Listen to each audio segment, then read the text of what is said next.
There is nothing more beautiful in music than harmony, and nothing more painful than when that harmony is torn apart. That is the tragedy of the Stanley Brothers. They shared the same blood, the same voice, and the same harsh fate in the mountains of Virginia. But they did not share the same demons. Carter Stanley was the fragile genius who chose alcohol as a sedative for his soul, only to die on the stage of glory. Ralph Stanley was the rock who watched half of his soul fade into darkness. How can you continue to sing when the person standing next to you, the person who held the bass line for you, has become a ghost? This is the story of the man who died of a broken heart and the man who learned to survive in the deafening silence. To understand the sound that would haunt the radio waves of America, you cannot start in a recording studio or on a stage. You must start in the dirt. You must journey to the deep vertical crease of Dickinson County, Virginia, to the silence of Big Spraddle Creek. It is a mistake to think of bluegrass music merely as a genre, a collection of instruments and tempos. For Carter and Ralph Stanley, it was not a genre. It was a geography. It was the sonic equivalent of the landscape that birthed them, rocky, unforgiving, ancient, and achingly beautiful in its desolation. The music they would eventually create, the music that would tear one brother apart and leave the other to wander alone in the wreckage, was born from the specific crushing weight of these mountains. The year is 1925. The Roaring Twenties are happening somewhere else, in New York, in Chicago, in places where electricity turns night into day and money flows like water. But in the Clinch Mountains of Southwest Virginia, there is no roar. There is only the wind in the pines, the groan of the sawmill, and the deep, pervasive quiet of isolation. The Great Depression, when it arrives a few years later, will barely register here, simply because the people of Dickinson County have been living in a private economic depression since the first axe struck the first tree. Poverty here is not a temporary condition. It is the weather. It is the atmosphere. Into this world of hard rock and thin soil, Carter Glenn Stanley is born on August 27th, 1925.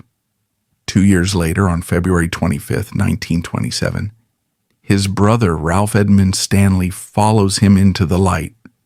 They are born into a world that demands hardness. To survive in the Clinch Mountains, you must be like the hickory tree, tough, flexible enough to bend in the wind, but rooted deep enough to hold the side of the mountain when the rains come. But from the very beginning, fate plays a cruel trick on the Stanley boys. It gives them the rugged exterior of mountain men, but it curses them or blesses them with souls that are dangerously porous. Their father, Lee Stanley, is the prototype of the Appalachian survivor. He is a man of the earth, a sawmill operator, and a farmer who works from can see to can't see. He does not play an instrument. He does not traffic in the frivolous. But Lee possesses a voice. When he sings the old hymns in the primitive Baptist church, a severe, unaccompanied tradition that rejects musical instruments as worldly distractions, his voice is a force of nature. It is deep, resonant, and filled with the terrifying awe of an Old Testament God. Young Carter and Ralph sit on the hard wooden pews, their legs dangling, and they absorb this sound. They learn early that singing is not about performance or entertainment. It is about testimony. It is about crying out to a heaven that seems very far away from the dark hollows of Virginia. But if the father is the thunder, the mother is the rain. Lucy Smith Stanley is the musical vein of the family. She is a woman of the old ways, a custodian of a culture that is rapidly vanishing even in the 1920s. She plays the banjo, but she does not play it the way the world will later know it. She does not play the frantic machine gun roll of the bluegrass style that Earl Scruggs will popularize. Lucy plays claw hammer. It is a rhythmic, percussive style, down-picking the strings with the back of the fingernail, creating a sound that is hypnotic, drone-like, and ancient. It is the sound of Africa meeting the Scots-Irish ballad, preserved in the amber of the Appalachians. Lucy does not sing the happy songs of the radio. She sings the old ballads. These are songs that traveled across the Atlantic Ocean hundreds of years prior, carried in the throats of immigrants from the British Isles. They are songs like The Brown Girl, Little Musgrave, and Barbara Allen. They are songs of unmitigated tragedy. In Lucy's songs, lovers murder each other with penknives. Ghosts return to haunt the unfaithful. Ships sink. Children die. There are no happy endings in the ballads of Lucy Stanley. There is only the stark, brutal reality of human fallibility and the promise of death. This is the nursery of Carter and Ralph Stanley. They are weaned on milk and murder ballads. Before they are old enough to understand the mechanics of the world, they are taught that love and death are conjoined twins, that beauty is always stalked by tragedy, and that the only way to endure the hardship of life is to turn it into a song. As they grow, the dynamic between the two brothers begins to calcify, forming the psychological architecture that will eventually support their empire and ensure their destruction. Carter, the elder, is the light. He is soft-spoken but sociable, possessing a natural, easy charisma that draws people to him. He has the soul of a poet, sensitive to the slightest shift in emotional barometric pressure. He feels things deeply, too deeply perhaps. He looks at the brutal world around him and tries to make sense of it through language. He is the dreamer, the one who looks at the horizon and wonders what lies beyond the ridge. Ralph, the younger, is the shadow. He is shy, painfully introverted, a boy who prefers the company of the woods to the chatter of people. He is the granite to Carter's water. He follows Carter, idolizes him, but also grounds him. Ralph is the pragmatist, the one who watches, who listens, who remembers. While Carter is learning to charm, Ralph is learning to endure. They are two halves of a whole, bound together not just by blood, but by a shared isolation. In the mountains, your brother is not just your sibling. He is your only playmate, your only co-worker, your only witness. By the time they are teenagers, the music has taken hold of them. It is not a hobby. It is a compulsion. They listen to the Grand Ole Opry on a battery-powered radio, straining to hear the sounds of the Monroe Brothers and the Mainers Mountaineers through the static. They beg for instruments. They get a guitar and a banjo, but they do not play like the people on the radio. When they open their mouths to sing together, something strange happens. It is called blood harmony. Science can explain it as the similarity of larynx structures and vocal cords in siblings, allowing for a precise matching of tone and vibrato. But to hear the teenage Stanley Brothers sing in the kitchen of their home in McClure is to witness something spiritual. Their voices do not just blend, they fuse. Carter takes the lead, his voice warm, rich, and trembling with emotion. Ralph takes the tenor, the high harmony, his voice cutting through the air like a rusty blade. It is a sound that is both beautiful and unsettling. It sounds ancient. It sounds like the wind blowing through a crack in a tombstone. But the outside world is encroaching on Big Spraddle Creek. The timeline of history is marching toward war, and the boys are marching toward manhood. The path for a young man in Dickinson County is narrow and clearly marked. You finish school, if you're lucky, and then you go into the hole. You go into the coal mines, or you go to the sawmill. You trade your body for a paycheck, you break your back, you blacken your lungs, and you pray you live long enough to see your grandchildren. Carter and Ralph look at their father, Lee. They see the toll the hard labor takes. They see the men in town coughing up coal dust, missing fingers from the saw blades, and they make a silent pact. They want something else. They want the music. But before they can escape, the world breaks them apart. World War II arrives. Carter, being older, is inducted into the Army Air Corps. Ralph, barely out of high school, is drafted into the Army shortly after, crossing the ocean to a Germany in ruins. For the first time in their lives, the brothers are separated. The blood harmony is silenced by the roar of artillery. This separation is the crucible. They are pulled from the 19th century quiet of the hollows and dropped into the wreckage of the 20th century. Ralph specifically served in the occupation forces in Germany. He walked through cities turned to rubble, witnessing a devastation on a scale that makes the tragic murder ballads of his mother seem quaint. The shy boy returns home in 1946 with a hardness in his eyes that wasn't there before. He is no longer just the little brother.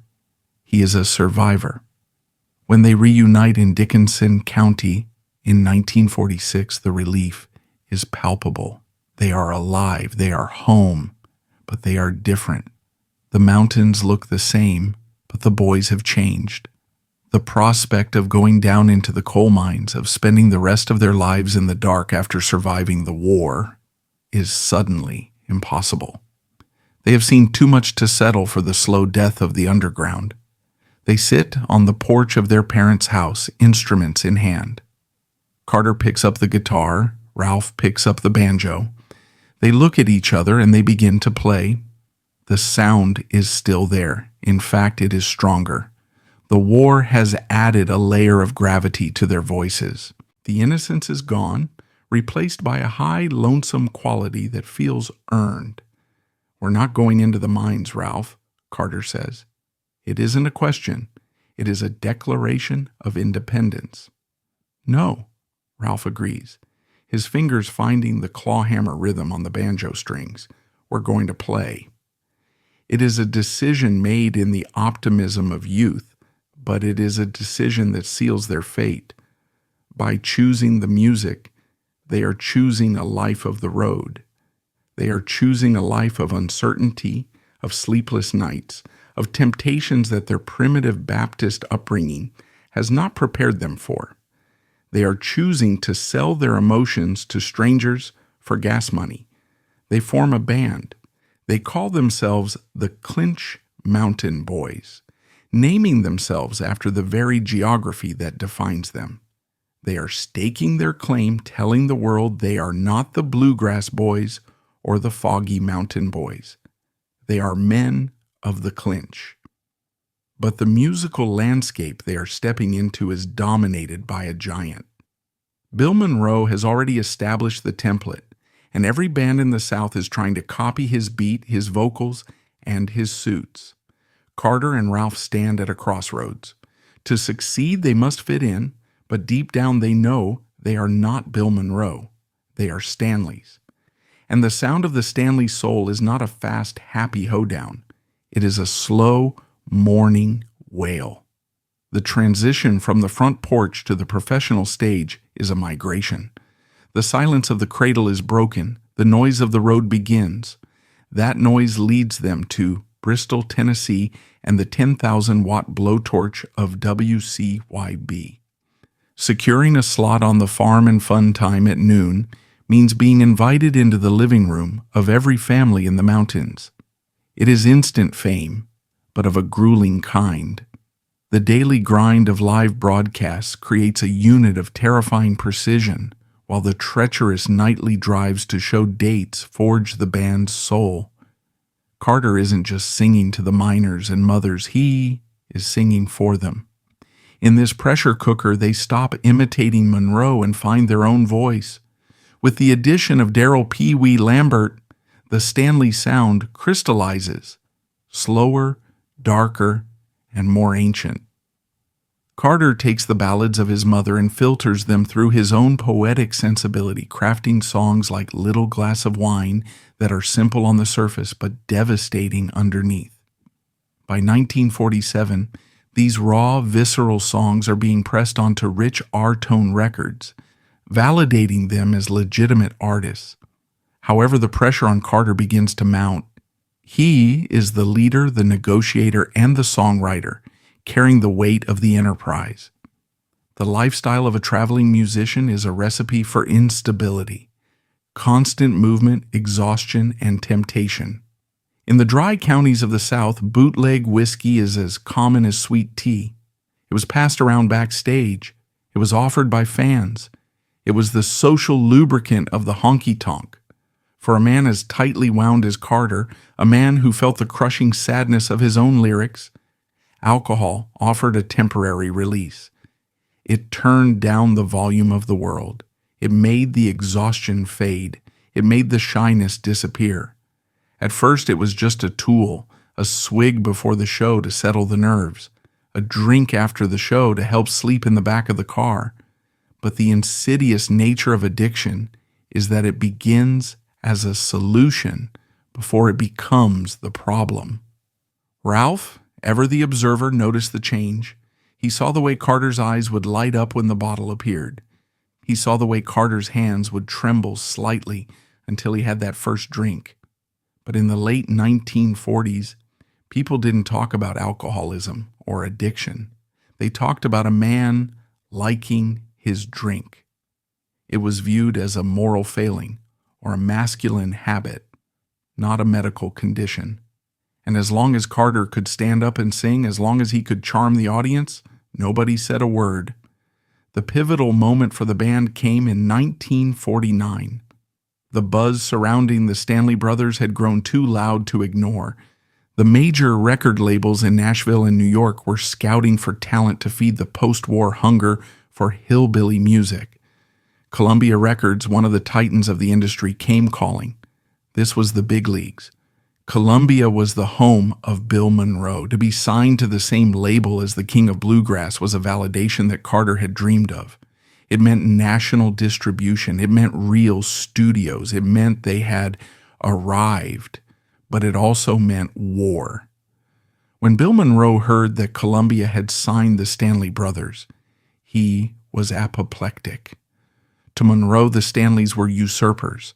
They were stealing his sound. They were stealing his livelihood. In a fit of rage that would become legendary in Nashville folklore, Monroe quit Columbia Records. He told the executives that if they wanted the Stanley Brothers, they could have them, but they wouldn't have him. He packed his bags and moved to Decca Records. This incident weighed heavily on Carter. He worshipped Monroe. He didn't want to replace him. He wanted to stand beside him. To be the reason his idol left the label was a source of deep guilt and anxiety.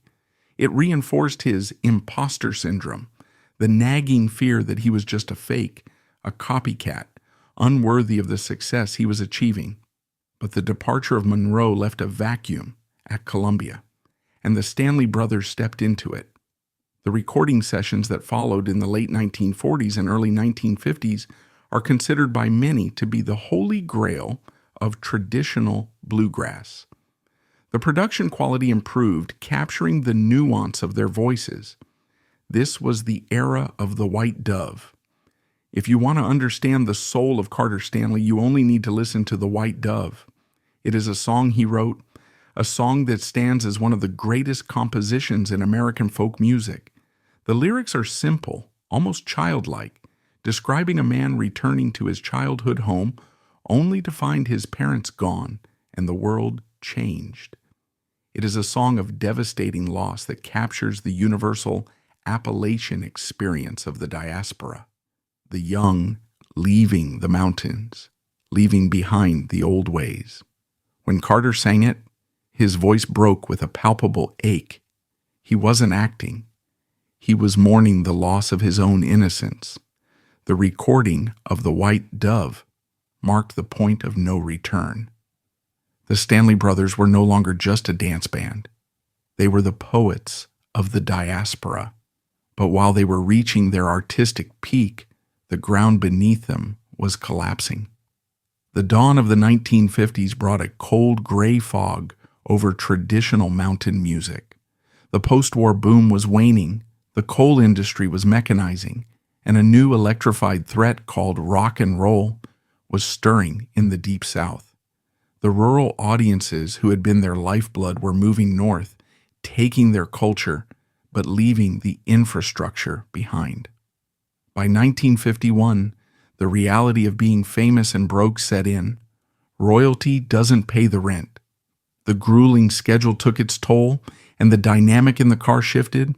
Ralph took on the role of the banker and the driver, while Carter, sensitive and anxious, medicated his fears with alcohol.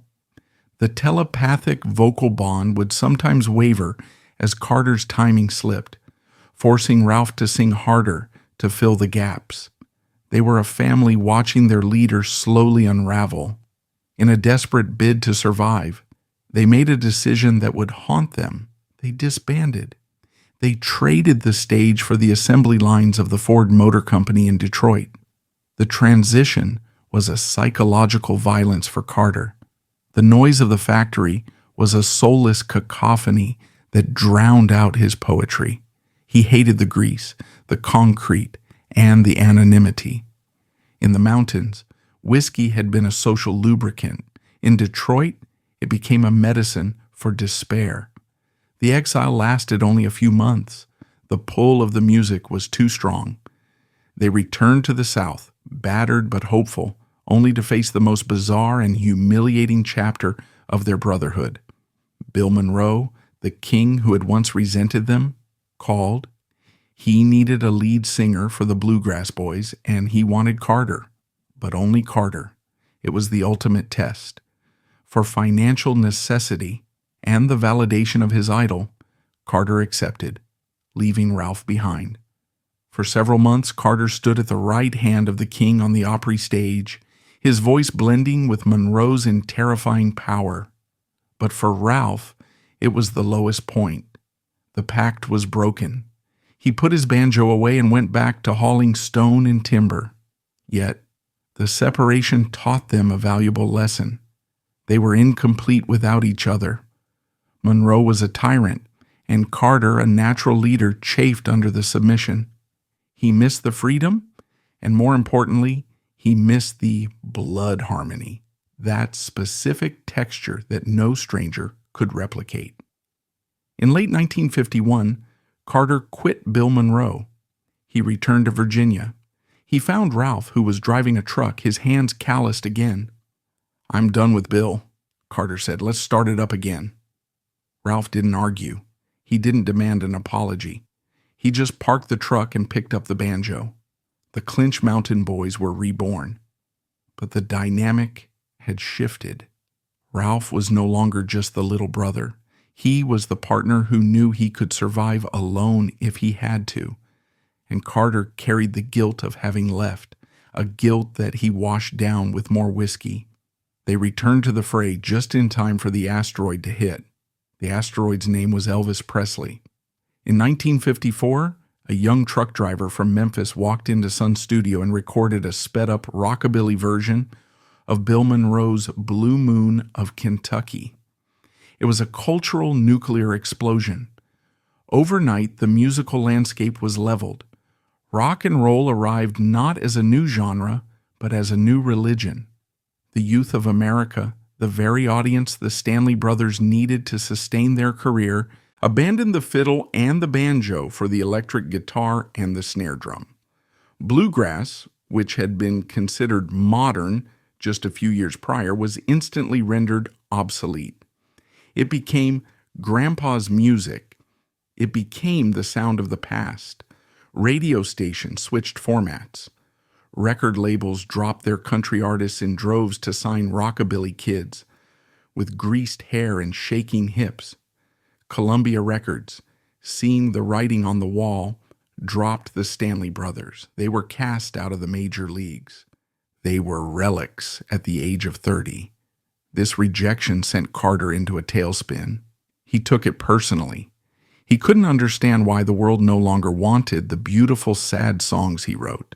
He felt like a man shouting into a hurricane. His insecurity, always lurking beneath the surface, consumed him. He began to doubt his own talent. He began to doubt the validity of the music itself. In a desperate attempt to stay relevant, they signed with Mercury Records in 1953. The Mercury sessions are a fascinating document of a band in the midst of an identity crisis. The producers, trying to capitalize on the rock and roll craze, pressured the Stanleys to modernize. They pushed for faster tempos. They even, sacrilege of sacrileges, suggested drums. For a traditional mountain musician, drums were the devil's instrument. They had no place in the string band tradition. But Carter, desperate for a hit, desperate to feed his family, acquiesced. They recorded songs like Blue Moon of Kentucky, trying to reclaim it from Elvis, with a driving, almost frantic energy. But it didn't work. You couldn't turn the Stanley Brothers into rock stars. They looked like undertakers in suits trying to dance at a disco. It was awkward. It was forced. The drinking escalated. By this time, the alcohol had ceased to be a luxury. It was now a necessity, a constant companion in the car and the dressing room to numb the anxiety of a changing world. He was drinking to suppress the fear that he was a dinosaur. Meanwhile, their main rivals, Lester Flatt and Earl Scruggs, were finding massive success. Flatt and Scruggs had embraced a smoother, more commercial sound. They had corporate sponsorships, Martha White Flower. They were on television constantly. They were polished, professional, and profitable. Carter watched Flatt and Scruggs with a burning envy. Why them? Why not us? He knew deep down that the Stanley sound was too dark, too raw for the mainstream. Flatt and Scruggs were sunshine. The Stanley Brothers were the long, dark shadow of the valley. But knowing it didn't make it easier to accept. By the mid-1950s, the band was in a precarious position. They were surviving, but barely.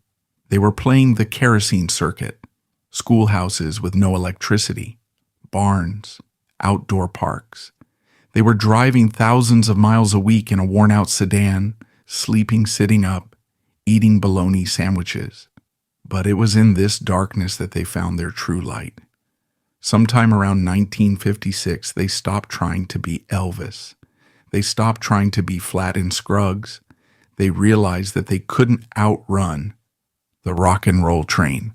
So they decided to step off the tracks and go back into the woods. They embraced the tragedy. If they were going to go down, they would go down singing the saddest, most lonesome songs ever written. They signed with King Records in 1958. King was run by Sid Nathan, a cigar-chomping, foul-mouthed businessman in Cincinnati who didn't care about art. He cared about volume. He wanted records that sounded like they were recorded in a garage because that's what his customers bought. This gritty, lo-fi aesthetic suited the Stanleys perfectly. The King Records era, which began in the late 50s and defined their legacy, marked the maturity of the band. They added a lead guitarist named George Shuffler. Shuffler pioneered a style of cross-picking, a rolling guitar style that mimicked the banjo, that filled out the sound and gave it a driving rhythmic pulse. With Shuffler's guitar, Ralph's machine gun banjo, and the blood harmony, the band sounded terrifyingly powerful. Carter's voice had changed. The youthful sweetness of the 1940s was gone. In its place was a voice that had been dragged through gravel and soaked in whiskey. It was thicker, rougher, and infinitely more expressive. It was the voice of a man who had seen the bottom. They recorded Angel Band. They recorded Clinch Mountain Backstep. They recorded How Mountain Girls Can Love. These weren't pop songs. They were anthems of the Appalachian soul. But the physical toll of the King era was visible to anyone who looked closely. Carter was deteriorating. He was gaining weight rapidly, a bloating caused by the damage to his liver. His face was flushed with a permanent, unnatural redness. His eyes were perpetually bloodshot. He was 33 years old, but he looked 50. The live shows became a high-wire act. Ralph never knew which Carter would show up. Would it be the charming, witty MC who could hold the audience in the palm of his hand? Or would it be the slurping, stumbling drunk who forgot the words to his own songs? Ralph developed a system. He became the enforcer. He controlled the money. He controlled the driving. He tried to control the bottle, but that was like trying to hold back the tide. He would search Carter's suitcase and pour the whiskey down the drain. Carter would just buy more at the next truck stop. It became a cat-and-mouse game played out across the highways of America. There is a specific story from this era that illustrates the depth of the tragedy. They were playing a show in a small schoolhouse in Kentucky. The crowd was packed, eager to hear the boys from the radio. Carter was backstage, unable to stand. He was so intoxicated that his legs wouldn't work. Ralph, furious and terrified, dragged his brother to a chair on the side of the stage. "You sit there," Ralph hissed, "and you hold the guitar. You don't have to play. You don't have to sing. Just sit there so they see you." Ralph went out and played the entire show. He sang the lead, the tenor, told the jokes, and introduced the band, carrying the weight of the performance on his narrow shoulders. Carter sat slumped over his guitar, a ghost in his own band, watching his brother do the work of two men. After the show, the audience shook Ralph's hand, saying, "Mighty good show," seemingly blind to the man passed out in the chair. It was a premonition. Ralph realized with a cold shiver that he was rehearsing for a solo career he never wanted. Yet, the brotherhood held. They were locked in a death spiral, singing the most beautiful harmonies the world had ever heard while the engine began to smoke. The debt of Carter's drinking was coming due just as the world finally decided to listen. The 1960s arrived not with a whisper, but with a cultural scream. The folk revival swept through the nation, and the youth, the city billies from the north, were searching for authenticity. They looked past Nashville and found the Stanley Brothers. In a disorienting twist, Carter and Ralph went from being viewed as dinosaurs to being hailed as prophets. Carter, ever the pragmatist, adapted quickly. He realized the university circuit paid better than the kerosene circuit. They played the Newport Folk Festival, singing of coal mines to kids who had never held a pickaxe. But for Carter, this new fame was a complex psychological burden. He felt like a museum exhibit. He would stand on stage, telling his jokes, flashing his smiles, singing with that golden voice, but he could see the disconnect in the audience's eyes. They loved the idea of him, the tragic mountain troubadour, more than they knew the man, and the man was dying. By 1963, the physical toll of Carter's alcoholism was no longer something that could be hidden with a well-tailored suit or a bright stage light. The damage was systemic and visible. His liver, assaulted by years of high-proof spirits, was beginning to scar over, a condition known as cirrhosis. The liver is the body's filter. When it fails, the toxins that should be removed begin to poison the blood. Carter's appearance changed drastically.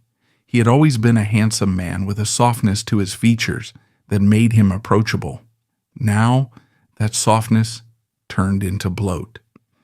By 1963, the disguise was failing.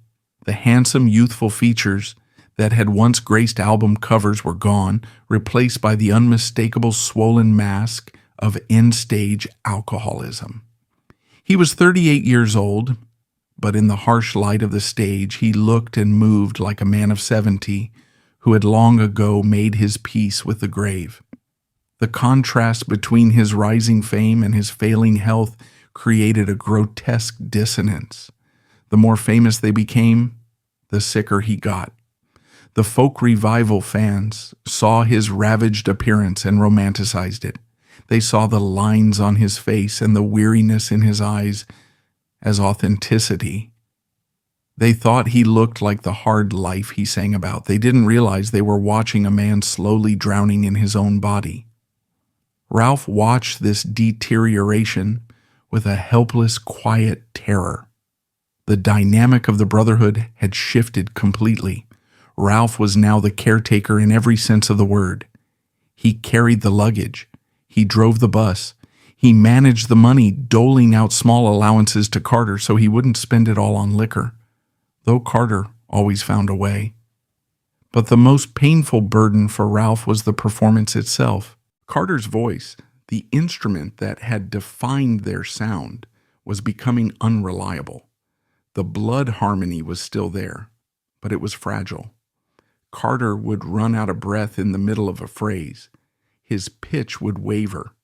There were nights when he couldn't remember the lyrics to songs he had written himself. On those nights, Ralph had to step into the void. He had to sing louder, play harder, and cover the mistakes. He developed a sixth sense on stage.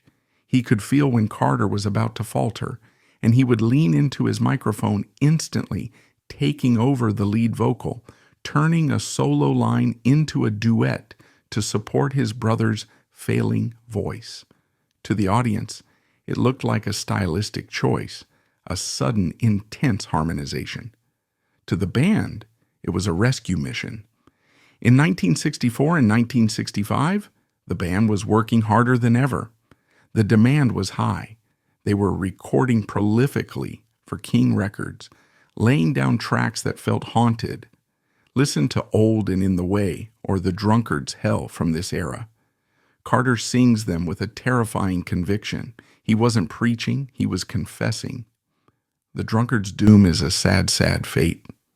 Take warning before it is too late. He knew. He knew exactly what was happening to him. But the tragedy of addiction is that knowledge is not power. He knew the drink was killing him, but the drink was also the only thing that allowed him to face the crowd. It was the only thing that numbed the physical pain in his abdomen and the emotional pain of his insecurity.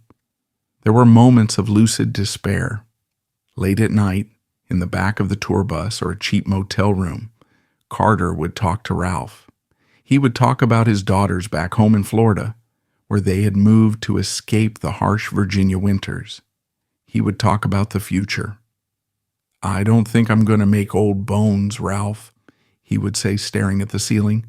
"Hush that talk," Ralph would reply, his voice tight. "You just need to lay off the stuff. You rest up, you'll be fine." But Ralph knew it was a lie. You can't rest up from cirrhosis. The climax of this slow-motion tragedy began in early 1966. The Stanley Brothers were booked for a tour of Europe. This was the pinnacle.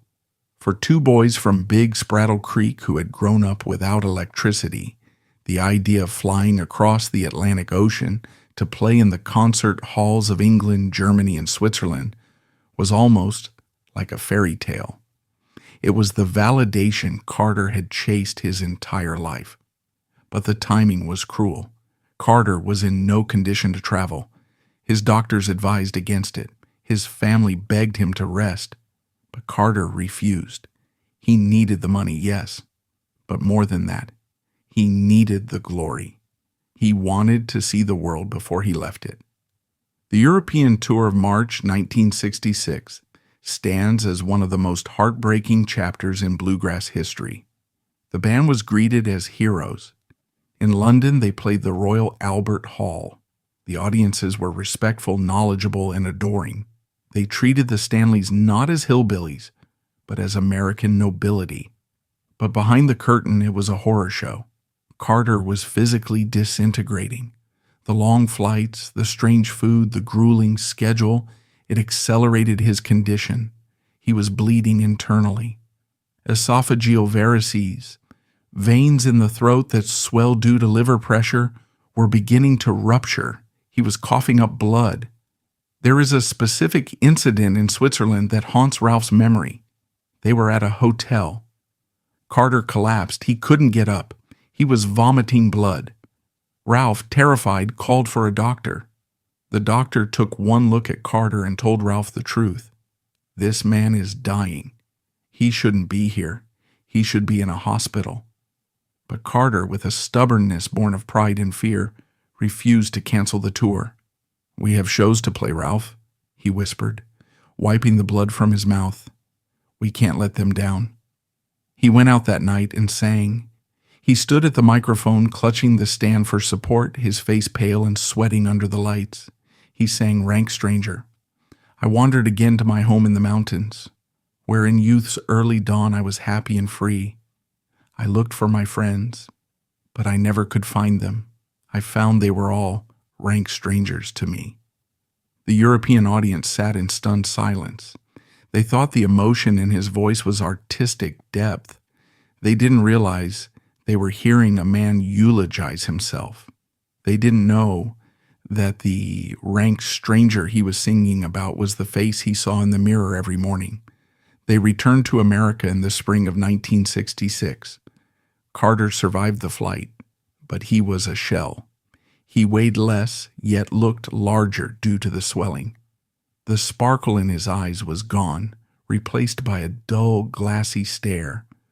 Most men would have retired. Most men would have gone home to their families and waited for the end. But Carter Stanley was not most men. He was a road musician. He didn't know how to stop. The silence of home terrified him more than the pain of the stage. If he stopped moving, he would have to think. If he stopped singing, he would have to die. So they booked more shows. The summer and fall of 1966 was a death march. They played the festival circuit. They played Bean Blossom in Indiana. They played the small schoolhouses in the South. Every show felt like a farewell. The fans, the ones who had followed them for 20 years, began to whisper. They saw Carter's condition. A hush would fall over the crowd when he walked on stage, a collective holding of breath. Ralph was operating on autopilot. He was in a state of anticipatory grief. He watched his brother every minute of every day. He cut his meat for him at diners because Carter's hands shook too much to hold a knife. He helped him button his shirt. He tuned his guitar. He became the older brother, the father, the nurse, and through it all, the blood harmony endured. It was the only thing that didn't fail.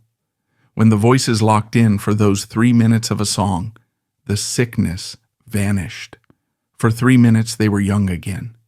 For 3 minutes, they were back in McClure, dreaming of the Grand Ole Opry. The music was the only medicine that worked. In October 1966, they played a show at the dimly lit Brown County Jamboree in Bean Blossom. Bill Monroe was there. The two giants, the mentor and the student, met backstage. Monroe, who was usually stoic and reserved, was visibly shaken by Carter's appearance. He knew. He looked at Carter with a mixture of pity and respect. They shook hands. It was a silent passing of the torch, an acknowledgement that the race was almost run. November arrived. The winds in the mountains turned cold. The leaves fell from the trees, leaving the ridges bare and gray. The metaphor was too obvious to ignore. The season was ending. The final run of shows was booked for the tri-state area of Virginia, Kentucky, and Tennessee. It was a homecoming loop. They were going back to the source. On October 21st, 1966, the tour brought them to Hazel Green, Kentucky. It was a small schoolhouse show, the kind they had played 1,000 times before. The smell of floor wax and old dust, the wooden seats, the single spotlight. Carter was in bad shape. He had spent the car ride curled up in the back seat, groaning in pain. His skin was the color of parchment. But when they pulled up to the venue, he insisted on going on. "I can do it, Ralph," he said. "Just help me up the steps." Ralph put his arm around his brother's waist. They walked up the stairs to the stage door together. The curtain went up. Carter stepped to the mic. He smiled that famous smile, but it didn't reach his eyes. He opened his mouth to sing, and the voice wasn't there. It was a whisper. The golden throat had finally closed. He stumbled back, hitting the amplifier. The crowd gasped. Ralph stopped playing, stepping forward to catch his brother before he fell. "I can't," Carter whispered. "I can't do it, Ralph." That was the last time Carter Stanley ever stood on a stage. Ralph helped him to the wings, and the curtain closed on an era. He was taken to a local hospital, then transferred to Bristol Memorial Hospital. For weeks he lingered in a twilight state. The liver, that silent filter of the body's sins, had finally quit. The blood harmony was drowning in toxins. Ralph kept vigil. He watched the slow fade of the light he had followed his entire life. The weeks stretched out, a painful, slow goodbye that was perhaps worse than a sudden end. Finally, on December 1st, 1966, the struggle ceased. Carter Glenn Stanley, the poet of the Appalachians, died surrounded by the sterility of the hospital room. He was 41 years old. The moment of death was not cinematic. There was no final, profound speech. There was no last verse sung in a whisper. There was just the cessation of struggle. The chest stopped heaving. The pained, bloated face went slack. The white dove had flown. When the doctor came out to deliver the news, Ralph didn't cry. He nodded. It was the stoic nod of a man from the Clinch Mountains. A man raised to accept death as a neighbor, not an intruder. But inside, the landscape of his life had been leveled. Half of his soul had just been wheeled away to the morgue. The silence that followed was heavy, physical, and suffocating. It wasn't just that his brother was dead, it was that the sound was dead. That unique vibration created when two brothers from the same womb sing into the same microphone had vanished from the earth, never to be heard again. The drive back to the mountains was a blur of gray asphalt and naked trees. Ralph had to make the arrangements. He had to tell their mother, Lucy. He had to tell Carter's wife and children. He had to tell the band. The news traveled through the hollows of Virginia and Kentucky not by the internet, but by the grapevine. Phone calls to general stores, announcements on local radio stations, whispers in churchyard. Carter's gone. The phrase hung in the air like smoke. To the fans, it was a tragedy. To the bluegrass community, it was an earthquake. Bill Monroe, hearing the news in Nashville, reportedly sat in silence, mourning the only man he ever considered a true peer. The rivalry, the bitterness of the Columbia Records years, evaporated instantly, leaving only the respect of one warrior for another. The funeral took place on Smith Ridge. It was a gray, biting December day. The wind whipped across the cemetery, cutting through the coats of the mourners. They came by the hundreds. There were famous musicians in expensive suits, and there were coal miners in their Sunday best, their hands scrubbed raw but still stained with the dust of the seams. They stood shoulder to shoulder, united by the songs this man had written. Ralph stood at the edge of the grave. He watched the casket, heavy wooden final, being lowered into the clay. It was the same clay they had run on as children. It was the same clay Carter had written about in "The fields have turned brown." Now the earth was claiming its poet. As the dirt began to hit the lid of the coffin, a terrifying question began to form in Ralph's mind. It was a question he had pushed away for years, masking it with work and duty. Now, with the finality of the grave staring him in the face, it demanded an answer. Who am I now? For 40 years, he had been Ralph of the Stanley Brothers. He was the younger brother, the tenor singer, the banjo player, the shy one. He was the shadow to Carter's light. He had never made a business decision, never booked a show, never spoken to a crowd without Carter standing in front of him. He was a sideman in his own life.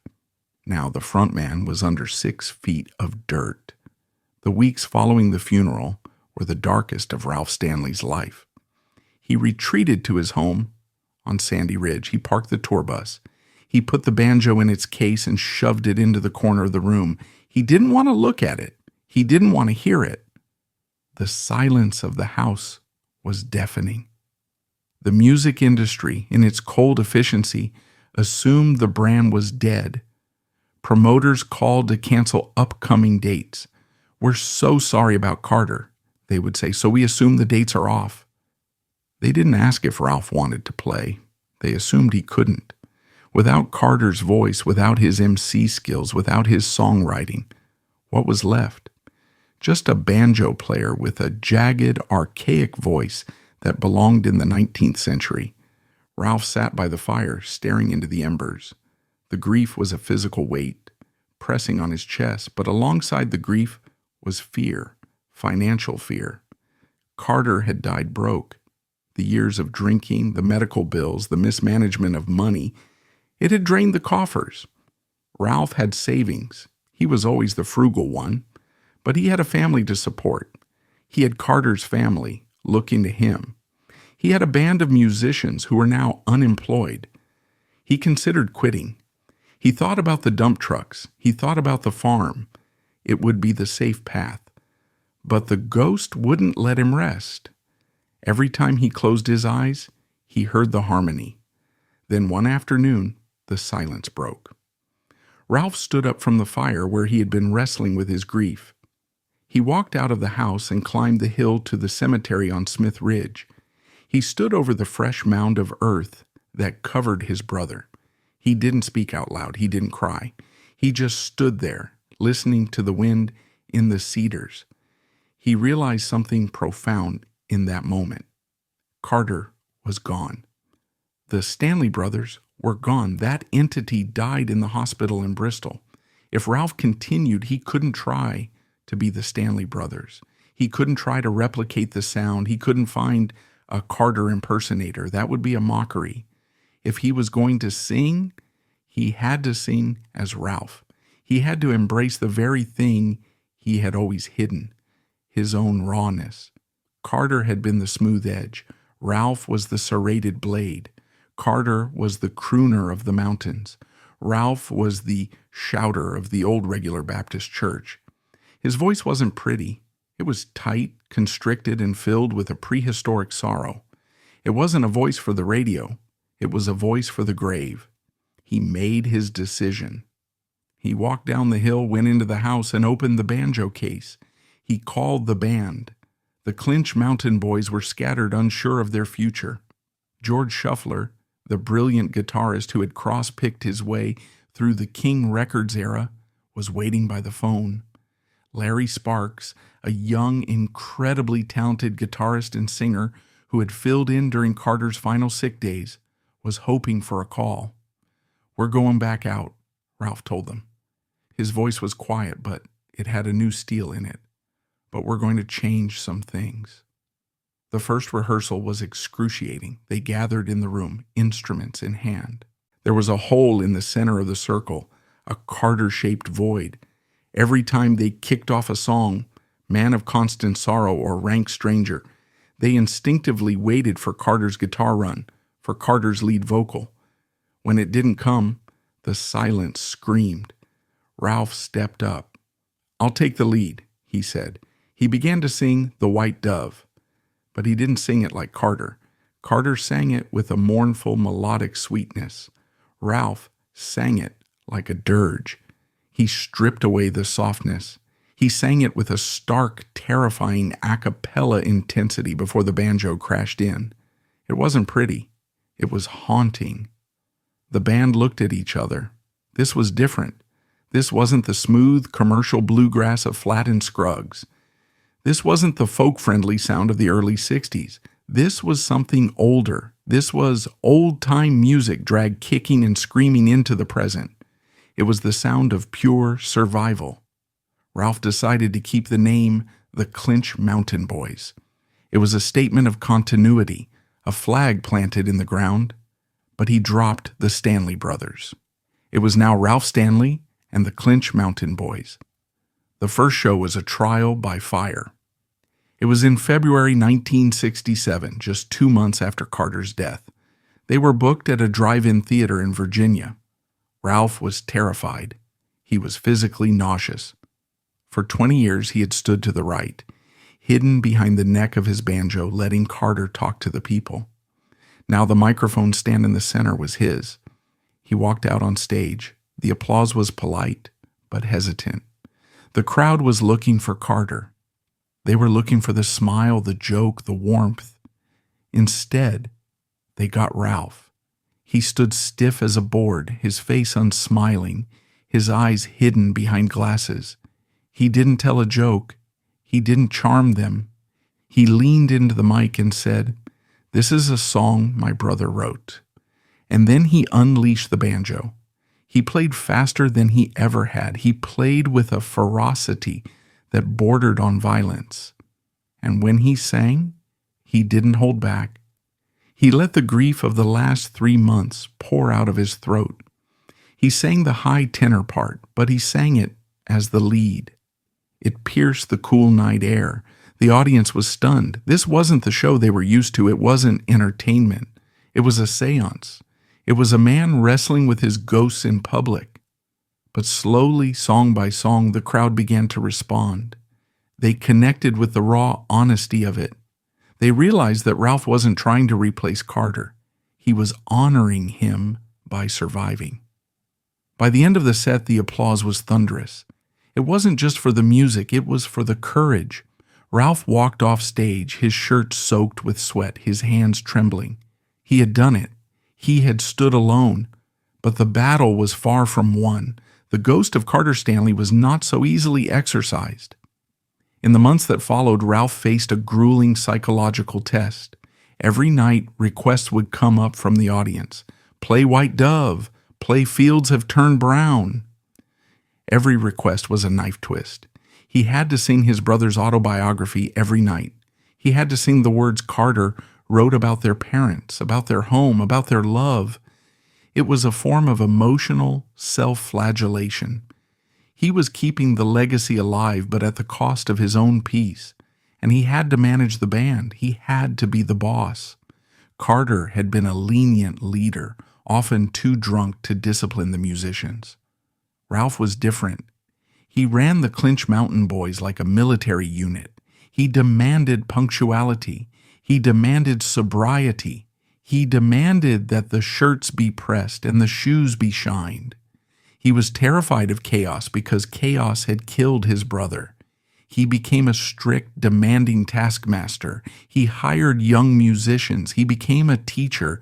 He found a young kid named Larry Sparks and taught him how to sing Stanley style. He taught him to hold the note, to delay the phrase, to sing with the cry. Later, he would hire a teenager named Keith Whitley and another named Ricky Skaggs. He molded them. He forced them to listen to the old records. Don't sing it like you, he would tell them. Sing it like Carter. This was the paradox of Ralph's new life. To move forward, he had to constantly look back. He was building a future on the foundation of the past. He was training young men to be echoes of his dead brother. The Dr. Ralph sound began to take shape. It was harder, simpler, and more religious than the Stanley Brothers sound. Ralph leaned heavily into gospel. He recorded a cappella hymns, songs where 4 men stood around a mic and sang in a quartet style that dated back to the 1800s. Songs like Bright Morning Star and Gloryland. This shift to gospel wasn't a marketing calculation, it was a spiritual necessity. Ralph was searching for comfort. He was searching for the assurance that he would see Carter again. The music became his church. However, the shadow of survivor's guilt is long. Ralph never spoke of it publicly, but those close to him saw it. He never took full credit for the success. In interviews, he would always defer to Carter. Carter wrote that, he would say. Carter was the best singer. He refused to let the world forget his brother. He kept Carter's picture on the dashboard of the bus. He kept Carter's guitar in the vault. As the late 1960s bled into the 1970s, the festival circuit exploded. Bluegrass festivals became massive events, drawing thousands of fans. Ralph Stanley became a headliner. He was no longer the other brother. He was the patriarch. He was the elder statesman. But there was a loneliness in him that no amount of applause could fill. You could see it in his eyes when he stood on stage while the young band members tuned their instruments. He would look off to the side, to the spot where Carter used to stand. For a split second, his face would drop, the mask of the bandleader would slip, and you would see the grieving brother from Smith Ridge. One night at a festival in North Carolina, a fan approached him after the show. "Ralph," the man said, "you sound better than ever. You don't need Carter." It was meant as a compliment, but Ralph recoiled as if he had been slapped. He looked the man in the eye, his face hard as granite. "I always need Carter," he said. "I'm just doing the best I can with what's left."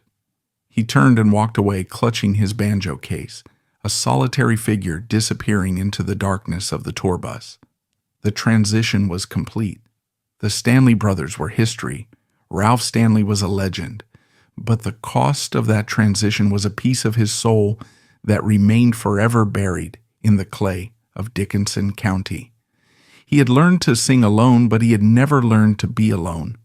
And as the years turned into decades, as the hair turned white and the voice grew even more gravelly, Ralph Stanley prepared for a second act that no one, not even he, could have predicted. The ghost of Carter was about to be joined by a new generation of ghosts, and the music from the deep hollows was about to find an audience that Carter Stanley, in his wildest, most drunken dreams, could never have imagined. The winter of silence had ended. The long, hot summer of the patriarch was about to begin. By 1970, Ralph Stanley had effectively transformed himself from a grieving brother into a monolith. He was 43 years old, but in the eyes of the bluegrass world, he was ancient.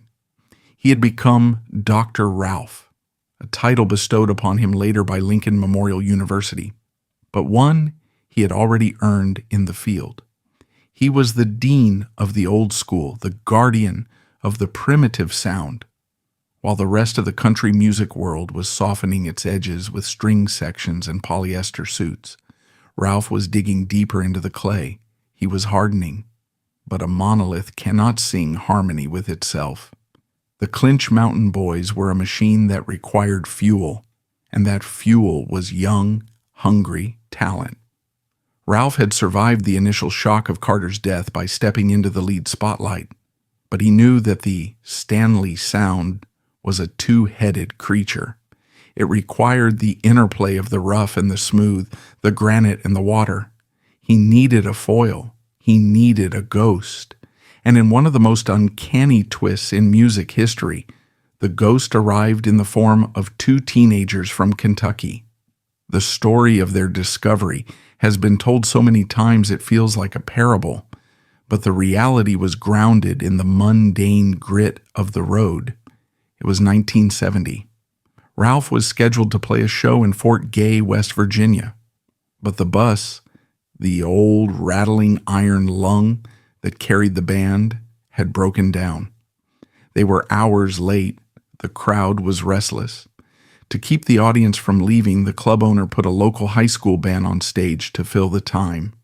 When Ralph finally arrived, tired, greasy, and frustrated, he walked into the club and froze.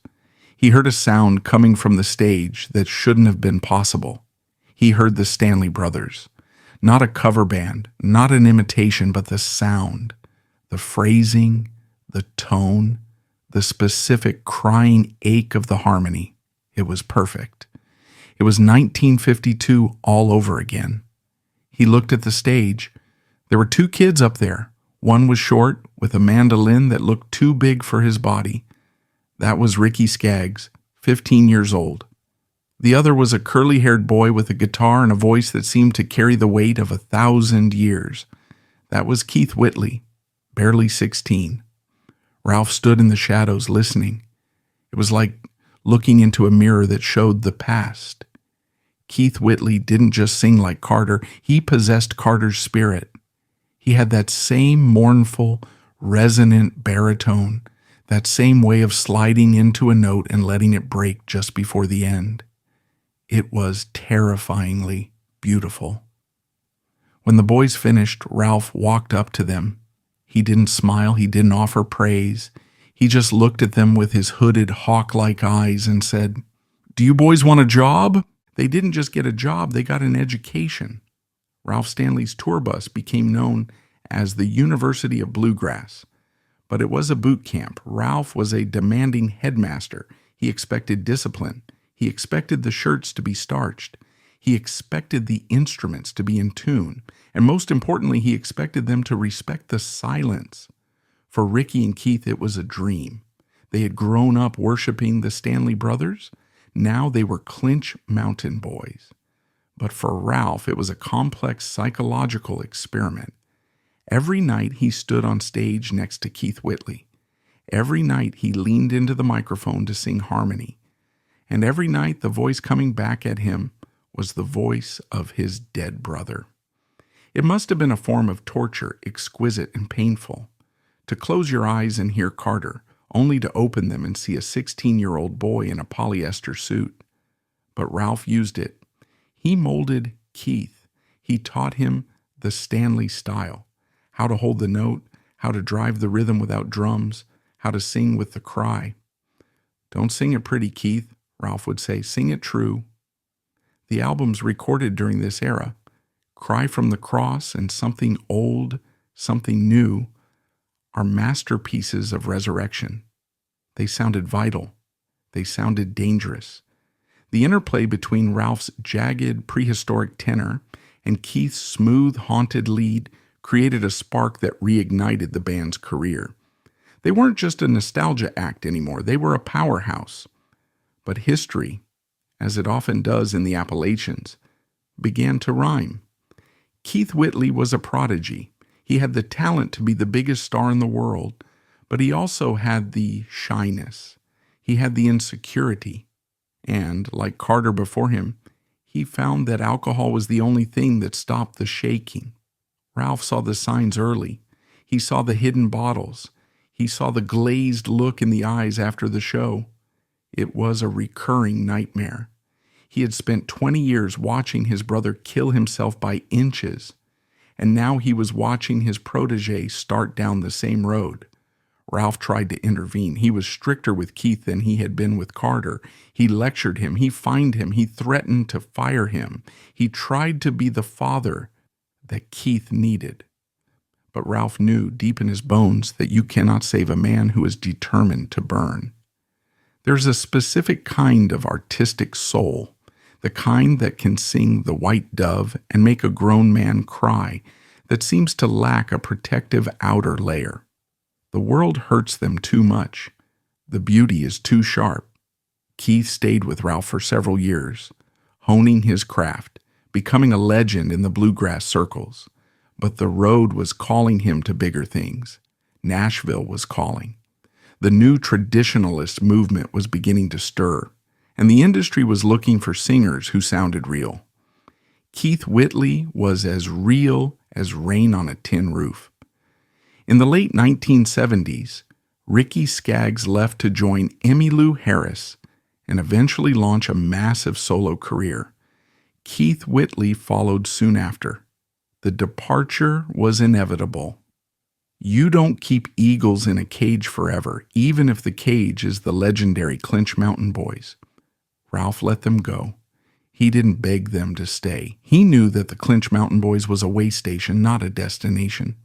He shook their hands, gave them his blessing, and went back to the bus. He hired new musicians. He kept the wheels turning. He was the constant, the rock in the river. But the departure of Keith Whitley left a silence that was different from the silence of Carter's death. It was the silence of the empty nest. Ralph had raised these musical sons and they had flown away. He was proud of them, yes. Ricky Skaggs became a superstar, bringing bluegrass instrumentation to country radio. Keith Whitley signed a major deal with RCA, the same label that had once dropped the Stanley Brothers. Ralph watched from the sidelines as Keith Whitley became a country music sensation in the mid-1980s. Songs like Don't Close Your Eyes and When You Say Nothing at All topped the charts.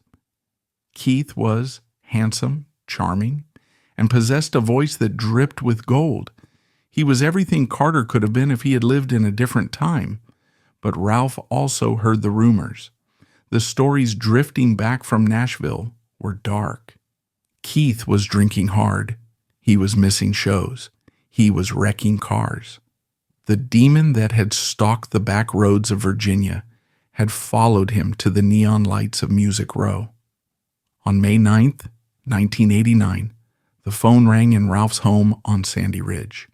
It was the news he had been dreading for 15 years. Keith Whitley was dead, alcohol poisoning. He was found in his bed in Nashville, fully clothed, dead at the age of 34. The shock was physical.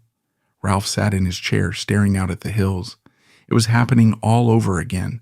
The talent, the promise, the alcohol, the early grave. It was as if the Stanley sound demanded a blood sacrifice. 0. It was a curse.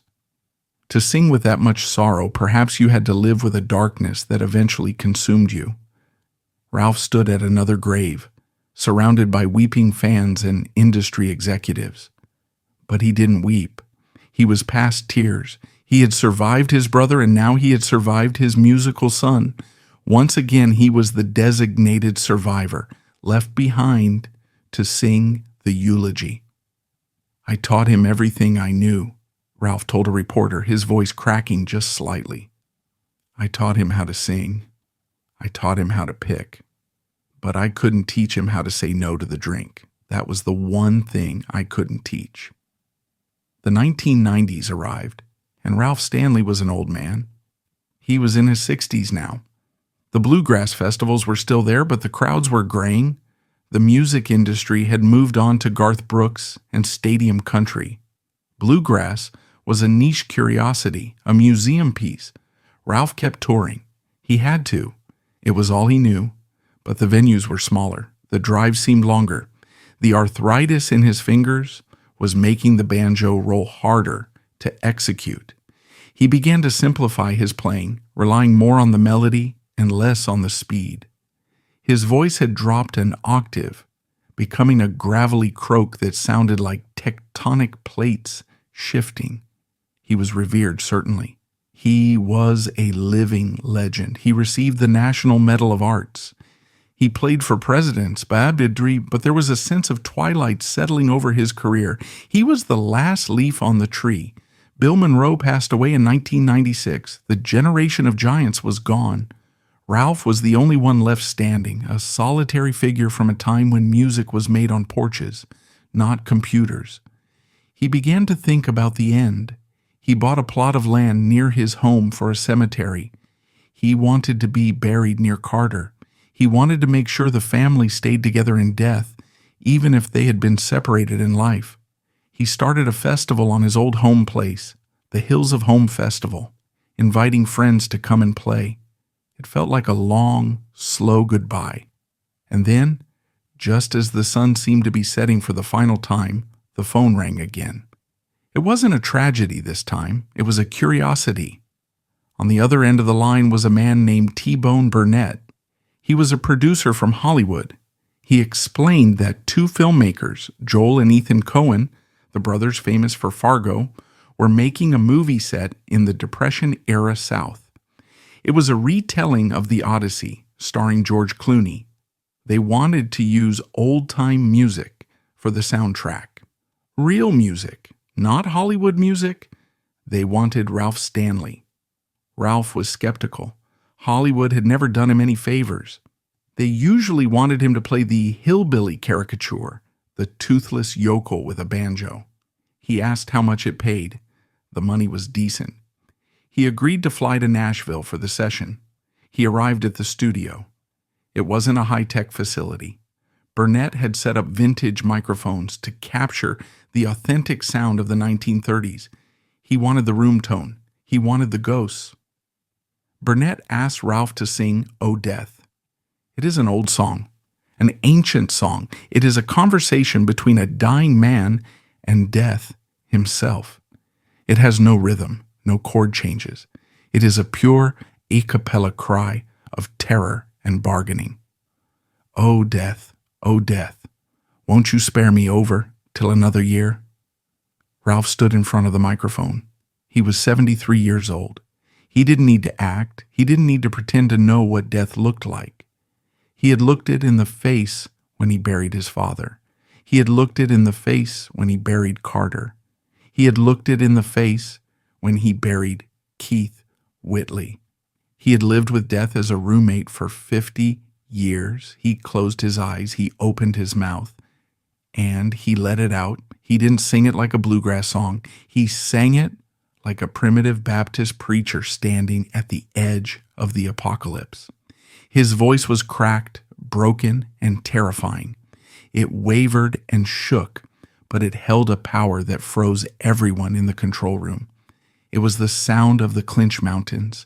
It was the sound of the coal mines. It was the sound of every widow, every orphan, every grieving brother who had ever stood by a grave in the rain. When he finished, there was silence in the studio. T-Bone Burnett looked at the Coen brothers. They knew. They had captured lightning in a bottle. Ralph put his hat back on. "Is that what you wanted?" he asked. "That was perfect, Ralph," Burnett said quietly. Ralph nodded, took his check, and went back to the airport. He flew home to Virginia, expecting nothing. He thought it was just another session, another song for a movie that probably nobody would see.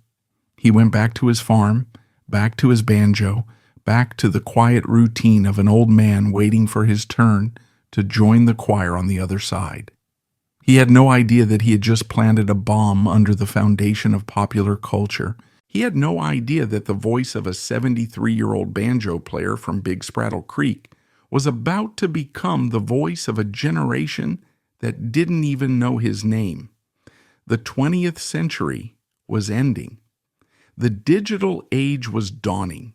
The world was speeding up, getting louder, getting shinier, but deep underground the tremors were starting.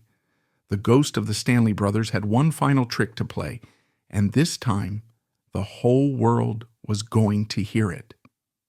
The year 2000 arrived with the promise of a digital utopia. The world was looking forward to the internet, to the speed of fiber optics, to a future that was shiny, interconnected, and relentlessly modern. But in the back seat of a tour bus winding through the hills of Virginia, Ralph Stanley sat with his banjo case, indifferent to the turn of the millennium. He was 73 years old. He had outlived the 20th century, outlived the radio era, outlived the rock and roll revolution, and most painfully, he had outlived the people who made his life make sense. He assumed the final chapter of his life was already written. He would play the festivals, he would sing the old hymns, and eventually the arthritis in his hands or the breath in his lungs would give out. He would be buried next to Carter, a footnote in the history of American music, respected by the few, forgotten by the many. But the universe, it seemed, had one final thunderous irony in store. In December 2000, the film "Oh Brother, Where Art Thou" was released. It was a strange sepia-tone comedy by the Coen brothers, a loose retelling of Homer's The Odyssey set in Depression-era Mississippi. It was quirky, intellectual, and decidedly uncommercial. The soundtrack, curated by T-Bone Burnett, was even riskier. It featured no drums, no electric guitars, no synthesizers. It was a collection of chain gang chants, bluegrass breakdowns, and primitive Baptist hymns. Industry experts predicted the soundtrack would sell perhaps 50,000 copies, mostly to folk music enthusiasts. They were wrong by a margin of 8 million. The film struck a nerve that no one knew was exposed. Perhaps the world was tired of the manufactured pop of Britney Spears and NSYNC. Perhaps the digital age was feeling too cold, too artificial. Whatever the reason, the American public and then the world turned its ear toward the sound of the dirt. They craved the authenticity of the scratchy fiddle and the mournful voice. And at the center of this cultural tsunami stood Ralph Stanley. His a cappella rendition of "Oh Death," recorded in that Nashville studio with no expectation of glory, became the spiritual anchor of the entire phenomenon. In the movie, The song is sung by a terrifying Klansman leader, but the voice, that cracked, ancient, terrifying wail, was pure Ralph. It didn't sound like a performance. It sounded like a recording from a crypt. Suddenly, the phone at Ralph's farm in Coburn, Virginia, didn't stop ringing. But it wasn't promoters from the local high school gym calling. It was the New York Times. It was Rolling Stone. It was The Late Show with David Letterman. Ralph was bewildered. He hadn't changed a thing. He was singing the same way he had sung in 1946. He was wearing the same suit. He was playing the same banjo. The world had simply rotated on its axis until the sun finally hit him squarely in the face. The climax of this surreal resurrection came on the night of February 27th, 2002. The Grammy Awards, the Staples Center in Los Angeles. Picture the scene. The arena is packed with the glitterati of the music industry. There are rappers in diamonds, pop stars in leather, rock bands with entourages of 50 people. The air smells of expensive perfume and ambition. And sitting in the middle of it all, looking like a stone gargoyle carved from the side of a mountain, is Ralph Stanley. He was nominated for Best Male Country Vocal Performance for "Oh Death." His competition was formidable. It included Tim McGraw, Ryan Adams, Willie Nelson, and Johnny Cash. These were titans. Tim McGraw was selling out stadiums. Ryan Adams was the darling of the critics. Ralph Stanley was a 75-year-old man who sang songs about graves. When the presenter opened the envelope, a hush fell over the room, and the Grammy goes to Ralph Stanley for "Oh Death." Ralph stood up. He walked to the stage. He moved slowly, his gait stiff from decades of riding in cramped cars. He took the golden trophy in his hand, the hand that had cut timber, the hand that had dug graves, the hand that had held Carter's guitar. He leaned into the microphone. He didn't thank his agent. He didn't thank the record label. He looked out at the sea of beautiful, famous strangers and said simply, "I want to thank God for giving me the talent to do this, and I want to thank the Coen brothers for putting me in the movie." The applause was deafening. It was a standing ovation from the entire music industry. But in that moment of ultimate triumph, there was a profound sadness visible in Ralph's eyes. He was standing on the mountaintop, the king of the world, but he was standing there alone. Carter wasn't there. Carter, who had dreamed of this moment his entire life. Carter, who had wanted the fame, the lights, the adoration. Carter, who had drunk himself to death because he felt the world didn't appreciate his art. Carter should have been the one holding the Grammy. He was the front man. He was the star. Ralph was just the survivor. This victory was the ultimate manifestation of the survivor's guilt that had plagued Ralph for 35 years. He had achieved the dream, but he had done it with a song about death, sung in a voice shaped by grief. He was being celebrated for the scars his brother's death had left on him. The years following the Grammys were a victory lap of unprecedented proportions. Ralph Stanley became a pop culture icon. He was profiled on 60 Minutes. He collaborated with rock stars like Bob Dylan and Robert Plant.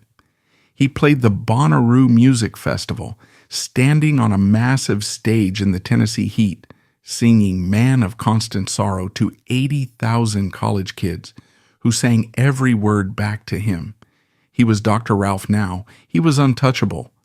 But the road, the cruel mistress that had eaten his youth, demanded its final payment. You cannot tour for 60 years without the body keeping the score. The arthritis in his hands worsened. The legendary banjo rolls, once as precise as a Swiss watch, began to slow down. He had to stop playing the banjo on stage, delegating the duty to a younger member of the band. He stood at the microphone with his hands at his sides, solely a vocalist now. Then the breath began to fade. The diaphragm, the engine of that powerful tenor voice, grew tired. He had to lower the keys of the songs. The white dove wasn't as high as it used to be. The cry was still there, but it was thinner, more fragile. In 2006, tragedy struck again, close to home. Ralph suffered a difficult bout with his health, including heart issues. He recovered, but he was frailer. He looked like a man made of parchment paper, yet he refused to retire. "I'll retire when they put me in the ground," he told reporters. "I made a promise to the Lord that I'd sing as long as I had breath." But it wasn't just a promise to the Lord. It was a promise to the ghost. He was afraid of the silence. He was afraid that if he stopped moving, the memories would catch up to him. He was afraid that if he stopped singing, he would finally have to process the magnitude of his loss. He kept the band on the road. He traveled on a luxury bus now, a far cry from the sedans of the 1940s. He had a driver. He had assistants. But he was still the same man. He would sit in the front seat staring out at the passing highway, watching America change while he stayed the same. He saw the mountains being strip-mined. He saw the small towns dying, replaced by Walmarts. He saw the world that created the Stanley Brothers disappearing acre by acre. He was the last keeper of the flame. He knew the old tunings. He knew the old stories. He knew where the bodies were buried. When he died, that knowledge would die with him. In 2011, he released an album titled A Mother's Prayer. It was a return to the absolute basics, hymns. It was the sound of a man preparing his soul for travel. His voice on the album is ravaged, cracked, and breathless. It is difficult to listen to, but it is undeniably powerful. It is the sound of a door closing. By 2015, the end was visible.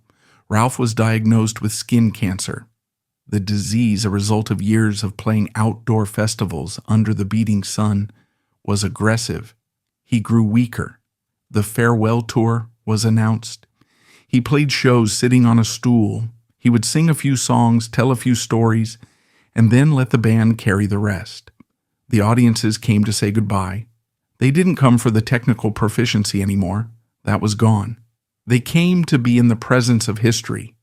They came to see the mountain that moved. His final concert took place in late 2015. He sat on the stage, a small, shrunken figure in a suit that now seemed 2 sizes too big.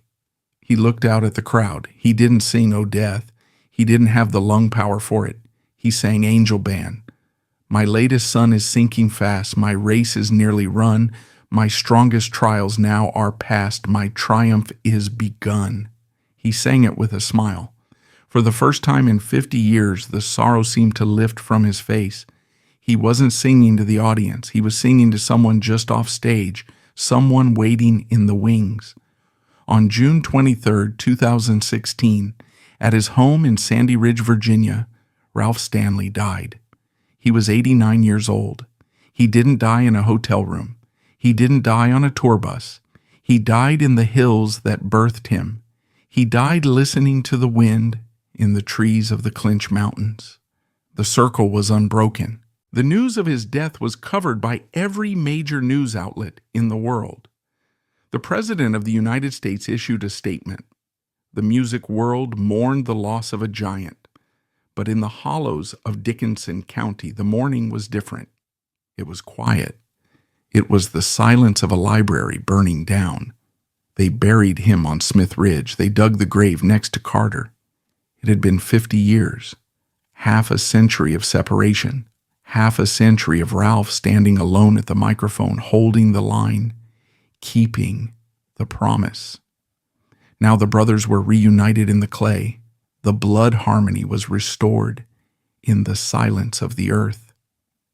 When we look back at the saga of the Stanley Brothers, from the cradle of Big Spraddle Creek to the glitter of the Grammy Awards, we are not just looking at a musical biography. We are looking at a distinctly American tragedy, a story carved out of the same rock as the mountains themselves. It is a story of duality. Carter and Ralph were the yin and the yang of the Appalachian soul. Carter was the flame. bright, consuming, emotional, and destined to burn out. He represented the desperate need to escape, the desire for recognition, the poetic sensitivity that makes life unbearable without the numbing agent of the bottle. Ralph was the stone, enduring, stoic, immovable, and destined to remain. He represented the need to preserve, the duty to home, the strength that allows a man to survive the unimaginable. The tragedy lies in the cost of their art. To create the Stanley sound, to create that specific frequency of loneliness that captivates the world, they had to pay a terrible price. Carter paid with his life, sacrificed on the altar of the road at age 41. Ralph paid with his peace, sentenced to live 50 years as the keeper of the ghost, singing the songs of his dead brother to strangers who could never truly understand the weight of the words. Their music is a testament to the brutality of time and the resilience of the human spirit. They took the ugliest parts of life, death, poverty, alcoholism, heartbreak, and distilled them into something beautiful. They proved that a song doesn't have to be pretty to be true. It just has to be honest. Today, the hills of Southwest Virginia are quieter. The coal mines are closing. The old home places are being reclaimed by the kudzu. But if you stand on Smith Ridge when the wind blows through the cedars just right, you can still hear it. You can hear the high, lonesome sound of two brothers singing in perfect harmony, a sound that defies death, a sound that echoes off the canyon walls and hangs in the air like smoke.